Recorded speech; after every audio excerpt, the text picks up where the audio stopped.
perbincangan ilmiah menjadi persoalan pidana akan kita coba diskusikan. Dengan titik berangkatnya adalah pernyataan Polda Metro Jaya. Polda Metro Jaya menyebut bahwa apa-apa yang sudah dilakukan oleh Roy Suryo, Rizmon Sianipar, dan Dr. Tifa sungguh-sungguh jauh dari ilmiah. Metodologi yang digunakan oleh 3 ilmuwan. Yang terhormat Bapak Reza Indragiri, izinkan saya menanggapi tayangan YouTube Bapak. Di awal Bapak disclaimer bahwa konten Bapak itu untuk kepentingan edukasi publik, membahas isu hukum dan keadilan berdasarkan data dan fakta. Sungguh menarik apa-apa yang sudah Bapak sampaikan. Namun beberapa pertanyaan kami sebagai rakyat awam dan jelata. 1. Di mana letak edukasi publik dan keadilan hukum yang Bapak sampaikan bila seseorang dengan semena-mena menghina orang lain dan bahkan dengan lantangnya memfitnah seseorang sebagai pembohong, pemalsu ijazah yang disampaikan di berbagai platform media, yang mana si penuduh tersebut tidak memiliki satupun bukti yang solid akan kepalsuan ijazah yang dituduhkan. 2. Apa dasar logika Bapak yang dengan sangat mudah menyatakan bahwa peristiwa ijazah Jokowi tidak lagi menjadi masalah dialektika atau studi tapi sudah bergeser bahkan terkunci menjadi masalah pidana? Apakah Bapak tidak tahu atau mungkin menutup mata bagaimana cara para penuduh menyampaikan tuduhannya dengan diksi dan narasi yang amat sangat merendahkan martabat si pemilik ijazah dan bahkan para penuduh dengan lantang dan gagah menyampaikan bahwa UGM sebagai penerbit ijazah dipermalukan sedemikian rupa dan juga beberapa institusi resmi pemerintah yang mereka sudutkan dan caci maki? Sebaiknya Bapak simak dan tonton baik-baik dahulu puluhan video-video mereka yang tersebar di media sosial sejak awal Januari 2025 hingga kini.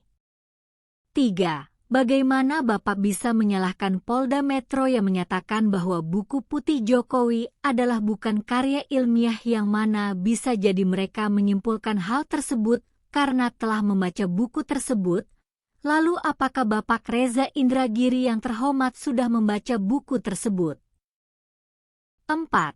Bila Bapak sudah membaca buku itu, bisakah disampaikan apa kesimpulan Bapak terhadap buku putih Jokowi itu? Bagaimana metodologi penyusunan buku tersebut? Apa hipotesis yang mereka bangun dalam buku tersebut? Apakah kajian-kajian yang mereka lakukan sudah betul-betul sesuai dengan kaidah-kaidah ilmiah? 5. Nah, pendapat kami sebagai rakyat biasa adalah Polda Metro tidak perlu menjelaskan apakah buku Jokowi White Paper adalah ilmiah atau tidak, dan mempersoalkan masalah science error atau science misconduct. Karena di sini terlihat bahwa Bapak berusaha menggiring opini dengan menggeser perbuatan tindak pidana yang memenuhi unsur pencemaran nama baik dan fitnah menjadi urusan kajian ilmiah. 6. Terakhir mengenai pernyataan Bapak yang sangat luar biasa, yaitu Bapak menganalogikan ini adalah permusuhan antara penuduh dan tertuduh di mana Bapak berharap bahwa si penuduh diberi kesempatan yang sama akan objek yang dipermasalahkan, yaitu ijazah untuk uji forensik dan lain-lain. Coba Bapak merenung sedikit, andaikan Bapak melamar kerja lalu kantor tempat Bapak melamar tiba-tiba menyatakan ijazah Bapak palsu.